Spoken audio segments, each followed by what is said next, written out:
आज हम लोग क्लास 12 फिजिक्स का पहला एक्सपेरिमेंट करने जा रहे हैं टू डिटरमाइन स्पेसिफिक रेजिस्टेंस और रेजिस्टिविटी ऑफ 2 और 3 wires bye plotting graph for potential difference versus current. तो इसको ओम्स लॉ का एक्सपेरिमेंट भी बोलते हैं। इसमें हम दो वायर्स लेंगे।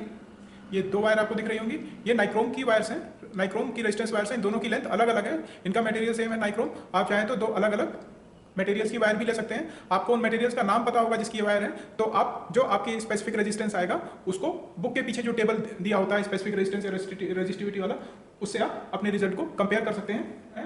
चलिए हम इसके जो कंपोनेंट्स हैं एक बार इनके बारे में जान लेते हैं। ये बैटरी एलिमिनेटर है, इससे 0 से 12 वोल्ट का डीसी वोल्टेज हमको मिल सकता है और इससे करंट मैक्सिमम 2 एम्पियर का करंट हमें मिल सकता है। तो ये बैटरी का काम करता है और ये है हमारा अमीटर, ये करंट मेजर करता है। ये इसका मैक्सिमम करंट 2 एम्पियर मिल सकता है, इसीलिए हम जो भी यहाँ पे अमीटर यूज करेंगे उसका रेंज 0 से 3 वोल्ट होना चाहिए। 0 से 3 वोल्ट का अमीटर हम यूज करेंगे। 0 से 3 वोल्ट का जो अमीटर होता है इसके लीस्ट काउंट आप निकाल भी सकते हैं। इसका लीस्ट काउंट होता है 0.05 एम्पियर। तो हम जो वोल्ट मीटर यूज करेंगे वो वोल्ट मीटर 0 से 3 वोल्ट का होना चाहिए।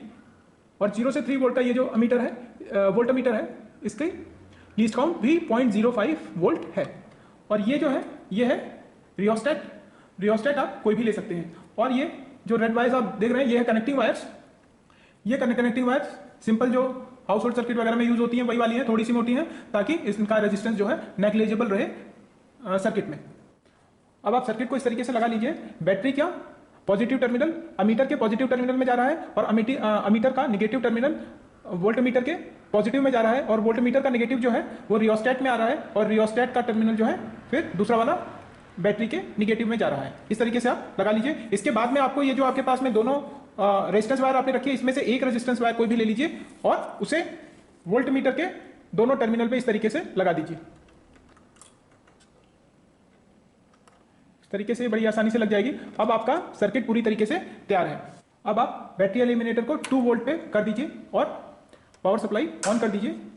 और इसके बाद जो रियोस्टेट है, रियोस्टेट को आप स्लाइड कीजिए हल्का हल्का, और स्लाइड करेंगे तो आप अमीटर और वोल्ट मीटर को देखेंगे, इसमें कुछ डिफ्लेक्शन इसके पॉइंटर शो करेंगे। जब आपको एक ठीक ठाक डिफ्लेक्शन मिल जाए, दोनों में अमीटर और वोल्ट मीटर दोनों की कीज डिफ्लेक्ट कर जाएं और आप उसको रीड कर पाएं, तो वहां पे आप रुक जाइए। इसमें कोई ऐसा नहीं है कि मैक्सिमम जाना चाहिए, आप दोनों ही पॉइंटर थोड़ा सा मूव हो जाने चाहिए, दोनों में कुछ ना कुछ रीडिंग बता रही हो, वहां पे आप रियोस्टेट को लाके सेट कर दीजिए। अब रियोस्टेट को हमें नहीं टच करना है। इसके बाद क्या करना है, 2 वोल्ट पे हमें अमीटर और वोल्ट मीटर की रीडिंग्स नोट कर लेनी है। रीडिंग कैसे नोट करनी है, रीडिंग हमें बस इसमें number of division move he note करनी है। जैसे कि अमीटर में 3.5 मूव कर रही है, पॉइंटर 3.5 मूव कर रहा है और वोल्ट मीटर में 5 डिवीजन मूव कर रहा है, तो हम दोनों की रीडिंग अमीटर में 3.5 और वोल्ट मीटर में 5 नोट कर लेंगे। इसी तरीके से फिर हम 4 वोल्ट कर देंगे, दोनों की रीडिंग नोट कर लेंगे। 6 वोल्ट कर देंगे, दोनों की रीडिंग नोट कर लेंगे। 8 वोल्ट कर देंगे, दोनों की रीडिंग नोट कर लेंगे। 10 वोल्ट कर देंगे, दोनों की रीडिंग नोट कर देंगे। अब चलिए हम जूम करके देखते हैं हमारे अमीटर और वोल्ट मीटर में क्या क्या रीडिंग्स आई है। 2 वोल्ट पे अमीटर की रीडिंग है 3.5 डिवीजन और वोल्ट मीटर की रीडिंग है 5 डिवीजन। देखते रहिएगा। फिर 4 वोल्ट पे जो हमने किया तो वो अमीटर की रीडिंग है 8th division, ammeter 8th division पे है अमीटर का पॉइंटर, और वोल्ट मीटर का पॉइंटर 10th डिवीजन पे, देखिए 10 डिवीजन पे है। और इसके बाद में फिर हमने सेट किया 6 वोल्ट पे। 6 वोल्ट पे देखिए 12.5 अमीटर का जो पॉइंटर है वो 12.5 वोल्ट पे है और वोल्ट मीटर का पॉइंटर 16th पे है। और जब हमने इसको 8 वोल्ट पे सेट किया तो अमीटर का पॉइंटर 18 पे है, अमीटर का पॉइंटर 18 पे है और वोल्ट मीटर का पॉइंटर आप देखिए 22.5 पे है। और जब हमने किया 10 वोल्ट पे तो अमीटर का पॉइंटर 23rd डिवीजन पे है और वोल्ट मीटर का पॉइंटर 29.5 डिवीजन पे है। इस तरीके से आपको ये सारी रीडिंग्स लिख लेनी है और लिखने के बाद में आप सर्किट को ऑफ कर दीजिए। और अब ये रीडिंग्स लिखने के बाद में हमें इस कनेक्टिंग वायर को, ये रेजिस्टेंस वायर को निकाल लेना है और इसकी हमें लेंथ फाइंड आउट करनी है। वायर की लेंथ निकालने के लिए हम क्या करेंगे, वायर के साथ में एक धागा और ले लेंगे और एक मीटर स्केप।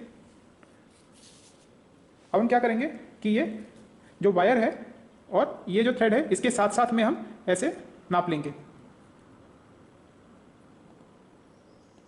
बिल्कुल सटा के लाएंगे वायर से और टर्मिनल टू टर्मिनल इसको हम लाएंगे। उसके बाद में इस थ्रेड की लेंथ हम ऐसे करके नाप लेंगे। थ्रेड की लेंथ हमारी आ रही है 20 सेंटीमीटर। वायर का डायमीटर निकालने के लिए हम यूज़ करते हैं स्क्रू गज का। स्क्रू गज आपने 11th क्लास में सीखा होगा। इसको ऐसे करके इसके बीच में रखते हैं और यहाँ से हम रीडिंग देख लेते हैं। तो मेरे को तो इसकी रीडिंग देखनी आती है, आपने 11th क्लास में सीख रखी होगी। ये आया है 47th डिवीज़न, तो 47th डिवीज़न आ रहा है, तो इसको हम 0.01 से 0.01 से मल्टीप्लाई कर लेंगे तो 0.47 मिलीमीटर। तो इसका डायमीटर जो है 0.47 मिलीमीटर। चलिए देखते हैं ऑब्जर्वेशन टेबल कैसे भरा जाएगा। Range of ammeter 0 to 3 ampere, least count of ammeter 0.05 ampere, range of voltmeter 0 to 3 volt, least count of voltmeter 0.05 volt, length of wire 20 centimetre, diameter of wire 0.47 millimetre. ये wire 1 के लिए है हमारा। इसके बाद में अमीटर और वोल्टमीटर की रीडिंग्स ऑब्जर्वेशन टेबल में हम कैसे भरेंगे वो देखते हैं। जो हमने वहाँ पे नंबर ऑफ डिवीजन नोट किया था उसको हम अमीटर रीडिंग के नीचे नोट कर लेंगे और वोल्टमीटर के नीचे वही रीडिंग नोट कर लेंगे। अब जो हमने रीडिंग ली है उसको 0.05 से मल्टीप्लाई कर देंगे सारी रीडिंग्स को, क्योंकि वोल्ट अमीटर का लिस्ट काउंट भी 0.05 है, तो अमीटर वाली रीडिंग को 0.05 से मल्टीप्लाई कर देंगे। तो 3.5 को 0.5 से मल्टीप्लाई किया तो 0.15 एम्पियर आ गया। 8 को 0.05 से मल्टीप्लाई किया तो 0.4 एम्पियर आ गया। इसी तरीके से रीडिंग्स हमारी एम्पियर में आ जाएंगी जब हम लिस्ट काउंट 0.05 से रीडिंग को मल्टीप्लाई करेंगे। इसी तरीके से वोल्टमीटर का भी लिस्ट काउंट 0.05 एम्पियर वोल्ट है, तो हम वोल्टमीटर की भी सारी रीडिंग्स को 0.05 से मल्टीप्लाई कर देंगे तो हमारे पास वोल्ट में रीडिंग्स आ जाएंगी 0.0, 0.25, 0.5, 0.8, 1.125, 1.47 इस तरीके से।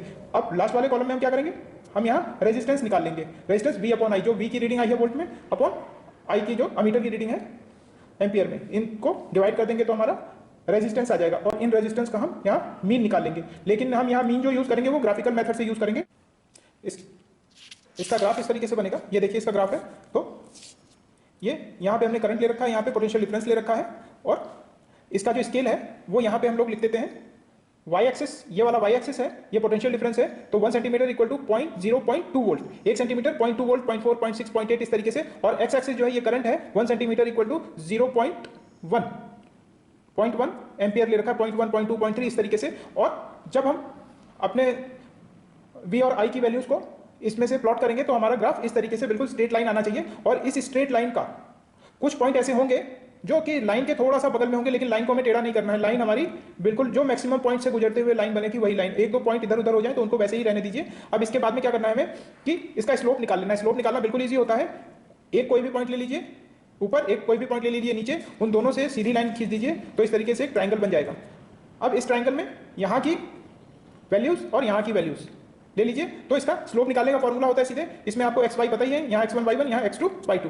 तो स्लोप निकालने का फॉर्मूला ये देखिए, y2 minus y1 upon x2 minus x1। ये बिल्कुल सेम है delta v upon delta i। Resistance है तो ये y2 minus y1, x2 minus x1। और y2 की वैल्यू 1.5 माइनस 0.4 और 0.9 माइनस 0.32। तो इसको जब हम कैलकुलेट करेंगे तो रेजिस्टेंस हमारा जाएगा 1.29। और हमने जो मीन वहां पे निकाला था एवरेज रेजिस्टेंस, वो भी 1.29 ही आया था। हम ये वाला रेजिस्टेंस लेंगे जो ग्राफिकल मेथड से निकाला है। इसके बाद में रेजिस्टिविटी निकालने के लिए फॉर्मूला होता है, रेजिस्टिविटी रो से डिवाइड करते हैं, पाई d square r upon 4l। d क्या है, d है डायमीटर ऑफ वायर, इसको हम मीटर में ही लेंगे, वहां सेंटीमीटर मिलीमीटर में उसको कन्वर्ट कर देंगे। और ये r है रेजिस्टेंस, ये जो निकालना है 1.29। लेंथ है, length of the wire 20 centimetre, इसको भी हम मीटर में चेंज कर देंगे। तो जब हम वैल्यू डालेंगे, पाई की वैल्यू 3.14 और जो डायमीटर है 0.47 मिलीमीटर आया था, इसको हम करेंगे 4.7 into 10 to the power minus 4 metre. तो ये इसको मीटर में चेंज करना है और फिर इसका स्क्वायर लगा दिया upon into 1.29 resistance upon 4 into जो लेंथ ऑफ वायर 20 सेंटीमीटर है, इसको भी मीटर में चेंज करेंगे तो 2.0 into 10 to the power minus 1। जब इसको हम कैलकुलेट करेंगे तो हमारी रेजिस्टिविटी आ जाएगी 111.84 into 10 to the power minus 8 ohm per metre. Ohm metre per metre नहीं होता है। तो ये रेजिस्टिविटी आ जाएगी 111.84 into 10 to the power minus 8 ohm metre. जब हम इसको वहां से क्रॉस चेक करेंगे कि नाइक्रोम की रेजिस्टिविटी क्या होती है, अपने बुक के पीछे जो अपेंडिक्स में टेबल दे रखा होता है रेजिस्टिविटी का, उसमें आप नाइक्रोम की देखिएगा, उसमें भी 111 या 110 into 10 to the power minus 8 ohm per metre होगी। इसी तरीके से आप सेकंड वायर के लिए भी रेजिस्टिविटी निकाल लेंगे और जिसकी रीडिंग्स मैं आपको दिखा देता हूँ कि मैंने जो इसकी रेजिस्टिविटी निकाली तो इसकी रीडिंग्स क्या आई थी। सेकंड वायर के लिए जो हमने रीडिंग्स ली है वो ये है, इसका आप स्क्रीनशॉट ले सकते हैं, स्क्रीनशॉट लेके आप और वायर की लेंथ जो सेकंड वायर थी उसकी थी 25 सेंटीमीटर। बस यहाँ पे लेंथ चेंज है, डायमीटर ऑफ वायर वही है क्योंकि वायर सेम मटेरियल की थी और सेम बंडल में से निकाली थी, तो बस लेंथ ही डिफरेंट था और उसका मटेरियल भी नाइक्रोम है और डायमीटर वही है 0.07। और बाकी ये रीडिंग्स है। इस रीडिंग पे जो ग्राफ बना हमारा वो इस तरीके का ये ग्राफ बना है। इसमें बिल्कुल फिर इसी ग्राफ से रेजिस्टेंस निकाल लेंगे, delta we upon delta y2 minus y1 upon x2 minus x1। तो इसका हमारा रेजिस्टेंस आ जाएगा, यहाँ देखिए रेजिस्टेंस आया हुआ है 1.64 ओम रेजिस्टेंस ऑफ वायर। और इसके बाद रेजिस्टिविटी उसी फॉर्मूले से निकाल लेंगे। यहाँ रेजिस्टिविटी हमारी आई है 113.75 इंटू 10⁻⁸ ओम मीटर।